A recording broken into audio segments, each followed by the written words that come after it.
different things like that, like things you would never think of, crazy stuff. We said yes a lot to mostly everything and everywhere. They stood on stage together for 30 years, two boys from New Jersey who turned bar band grit into stadium gold. But behind the lights, something was quietly breaking, and it took Richie Sambora more than a decade to say it out loud.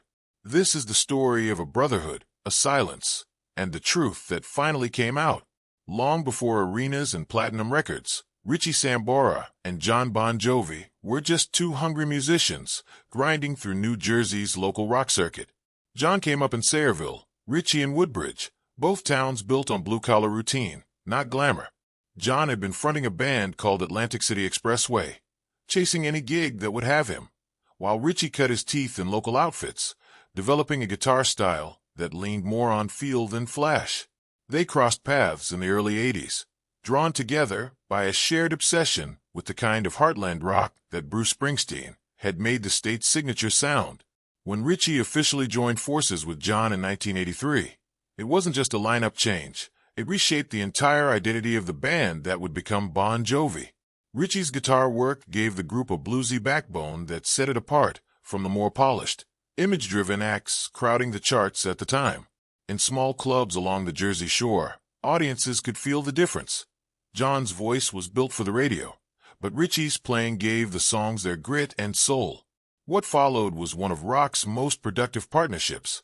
Songs like Livin' on a Prayer, Wanted Dead or Alive, and I'll Be There For You weren't just hits. They were co-authored pieces of songcraft, built on late-night writing sessions and an easy creative shorthand between two men who trusted each other completely. Photos from that era show two friends who looked less like bandmates and more like brothers, leaning on each other backstage, laughing between takes, riding out the chaos of fame side by side. But even in those golden years, a quiet imbalance was already taking shape. John was the frontman, the face on the posters, the name people would eventually use as shorthand for the whole band. Richie stood just off center, contributing just as much to the songwriting and the sound, but rarely receiving equal billing in the public imagination. For years, that didn't seem to matter. The music was too good, the momentum too strong, and the friendship too solid for anyone to notice the crack forming underneath. By the mid-1980s, Bon Jovi's sound had a signature, and much of it lived in Richie's hands. His guitar tone, warm, bluesy, emotionally direct, pushed back against the more theatrical glam metal trends dominating rock radio. Where other bands were leaning on spectacle, Sambora leaned on feeling. His solos weren't just technical showcases. They functioned as extensions of a song's story, building tension and release in ways that made the hooks land harder. Albums like Slippery When Wet and New Jersey became blueprints for how to make arena rock with actual depth. John supplied the vocal power and the everyman charisma, but it was Sambora's arrangements, his ear for harmony, his instinct for when to hold back and when to let a solo breathe, that gave the songs their staying power. Tracks like Never Say Goodbye carried an emotional weight that came directly from the way Richie's guitar lines interacted with John's voice, each one completing the other. Musicians and critics who paid close attention often credited Sambora as the band's secret architect, the guy whose restraint and taste kept the songs from tipping into caricature. But mainstream recognition rarely followed him the same way it followed John. The talkbox solo on Livin' on a Prayer became one of the most recognizable guitar moments in rock history. Yet even that achievement got absorbed into the larger legend of Bon Jovi the band, rather than Sambora the guitarist. It was a pattern that would only grow more pronounced as the years went on. As Bon Jovi's fame scaled up through the late 1980s and into the 2000s, the dynamic between its two central figures began to change. John's position as the face of the brand solidified, not through any single dramatic moment, but through years of interviews, magazine covers, and decisions about the band's direction increasingly funneling through him. Sambora, who had helped build that direction from the ground up, found himself with less and less say in where things were headed. It wasn't a sudden betrayal. By most accounts, it was something slower and harder to point to. The kind of erosion that happens when one person's voice quietly becomes the default and another starts to feel optional. Sambora has said in interviews that being physically present for a recording session didn't guarantee that his opinions carried the same weight they once had. The band's public image remained a unified front, but the internal reality, according to Sambora, felt increasingly less collaborative. That shift landed at a difficult time in Sambora's personal life. He was navigating a highly public divorce from actress Heather Locklear and dealing with struggles around alcohol that he has since spoken about candidly. Rather than finding support within the band during that stretch, he is described feeling more isolated, going through the motions of touring and recording while privately unraveling. It wasn't a screaming match or a public blow-up that defined this period. It was a much quieter, more corrosive kind of distance, the sort that doesn't show up in a headline but reshapes a relationship all the same. By April 2013, the tension had built to a breaking point. Hours before a scheduled Bon Jovi concert in Calgary, fans were blindsided by a terse announcement. Richie Sambora would not be performing that night. The reason given was simply personal reasons, with no further explanation and no timeline for his return. For a band known for its reliability and its tight-knit image, the vagueness was jarring. At first, many assumed it was temporary, a health scare, a family emergency, something that would resolve itself within a few shows. But as weeks turned into months with no Sambora and no clarification, it became clear this wasn't a short detour. It was an exit. In interviews years later, including candid conversations with outlets like the New York Post, Sambora described the environment inside the band by that point as having curdled into something closer to a business than a brotherhood. He said he felt unheard and creatively boxed in, worn down by a schedule that left no room to process what he was going through personally. He has also pointed to his daughter, Ava, whom he shares with Heather Locklear, as one of the biggest reasons he needed to step back. She was entering her teenage years, and Sambora has said he didn't want to keep missing that chapter of her life in exchange for another few months on a tour bus. What made the moment sting even more, according to Sambora, was how the aftermath played out. He has said he learned that the band continued touring without him and had brought in guitarist Phil X to fill his role, and that he found out through public reporting rather than a direct conversation. For someone who had spent 3 decades helping build the band from empty clubs to sold-out stadiums, that manner of learning the news landed as more than a professional setback. It felt, in his words, like being erased rather than simply replaced. The more Sambora has talked about his departure in later years, the clearer one thread has become. This wasn't really about ego, or a falling out over money, or even primarily about music. It was about his daughter. In interviews from 2024, he's been direct about the fact that touring life and fatherhood had become impossible to reconcile, especially as Ava was navigating her teenage years against the backdrop of her parents' high-profile divorce. Sambora has said that no amount of fame or fortune could make up for the time he wasn't spending with her. He's described wanting to be present rather than a voice on the phone or a name in the tabloids, and has framed his decision to step away from the tour as one of the harder but more necessary calls of his life. Fans didn't all receive that explanation the same way at the time. Some saw it as walking out on obligations to bandmates and audiences who had built their trust in him over decades. Others, especially once the full context became public, saw it as an honest and even admirable choice, one that prioritized a relationship no reunion tour could ever replace.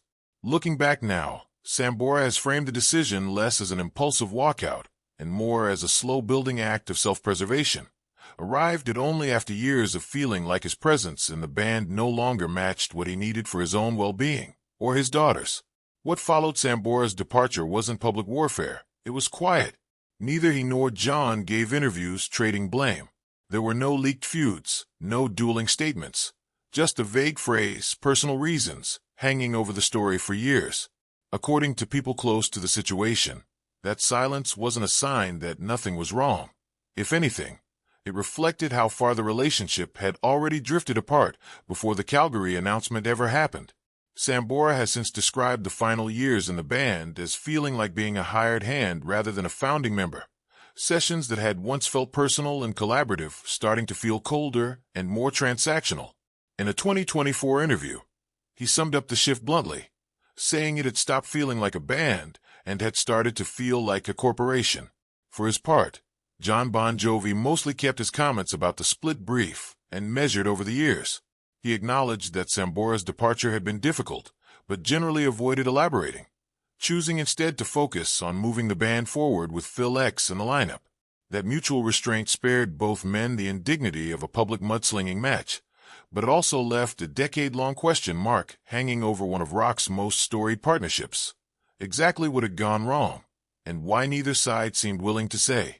It wasn't until 2024, more than 10 years after his sudden exit, that Sambora finally addressed the departure at length and in his own words.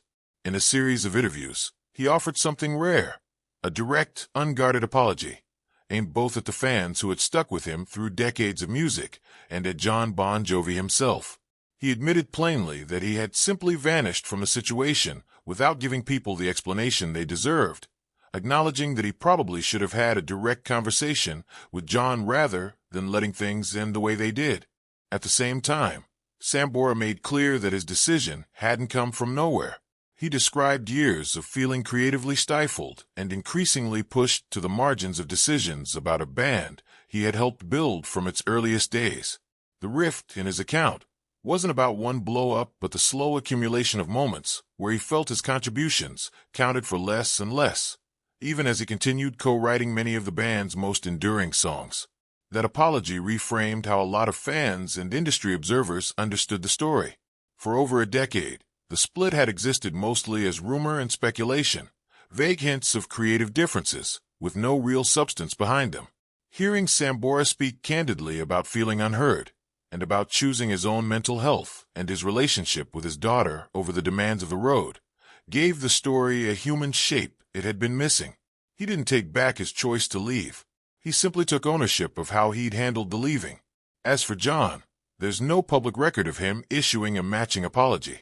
He's kept his own comments on the matter professional and understated, generally suggesting that a full reunion isn't realistic, while stopping well short of expressing any lingering hostility toward Sambora.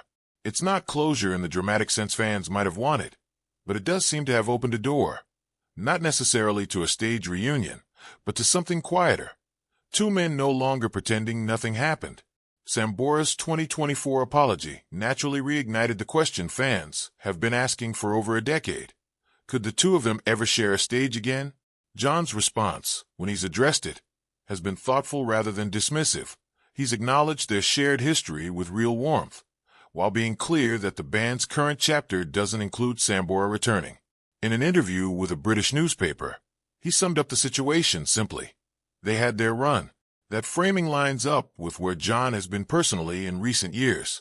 A serious health issue affecting his vocal cords forced him into a long, difficult recovery process, and he's spoken candidly about the physical toll performing now takes on him. That reality alone makes a high-energy reunion tour a much harder proposition than it might have been a decade ago.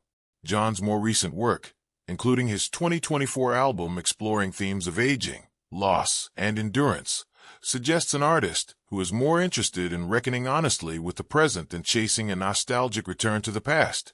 Sambora, for his part, has spent the years since his departure focused on solo music, occasional live appearances, and, by his own account, a life built around balance rather than burnout. His musical instincts have drifted toward blues and introspection, a different register than the polished, radio-ready sound Bon Jovi built its reputation on. The two men, in other words, haven't just grown apart personally. Their artistic directions have diverged too, which makes forcing them back together for the sake of a tour feel less like a natural reunion and more like an artificial one. There's also the simple matter of trust. Years of feeling sidelined don't dissolve because of one interview, however honest.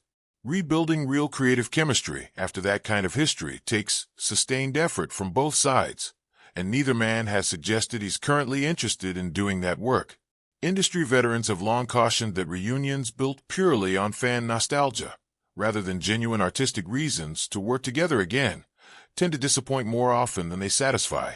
And Bon Jovi's story doesn't seem built to be an exception to that pattern. While the idea of a reunion has lingered in fan forums and interview questions, Sambora himself has largely moved past chasing it. In the years since leaving Bon Jovi, he's spoken openly about going through therapy, reckoning honestly with past mistakes, and finding a version of peace that stadium tours never gave him. He doesn't frame his exit as something he regrets. even while acknowledging he wishes he'd handled the departure with more grace. Much of his focus these days centers on his daughter Ava, whose own career in modeling and acting has begun to take shape. Sambora speaks about her with visible pride, often crediting his decision to leave the band as the thing that allowed him to actually be present for her adolescence, rather than watching it unfold from a tour bus window. He's continued making music quietly, occasional charity performances, unreleased material here and there, but without the pressure of trying to fill arenas on a nightly basis. He still speaks about his time in Bon Jovi with real affection, describing the run they had together as something historic, something that changed lives through the music, and something no falling out can erase. That kind of honesty, acknowledging both the hurt and the gratitude at the same time, has become part of what fans now find compelling about him. He's not interested in rewriting the story to make himself the villain or the hero. He's just finally telling it the way he actually experienced it. In some ways, Sambora's path mirrors a broader shift happening among veteran musicians of his generation. Artists choosing memoirs, mentorship, and quieter forms of creative expression over another lap around the arena circuit. He cited artists like Eric Clapton and Bonnie Raitt as influences on this later chapter of his life, musicians who found meaning in subtlety rather than spectacle. As Sambora himself has put it in recent interviews, it stopped being about being loud. It's become about being honest. That, in the end, might be the real story here. Not a scandal, not a betrayal, but two men who built something extraordinary together, drifted apart under the weight of fame and unspoken frustration, and eventually found their own separate ways to make peace with how it ended. Richie Sambora didn't expose some hidden conspiracy. He simply, finally, told the truth about what it felt like to walk away, and in doing so, gave one of rock's most legendary partnerships the honest ending it had been missing for over a decade.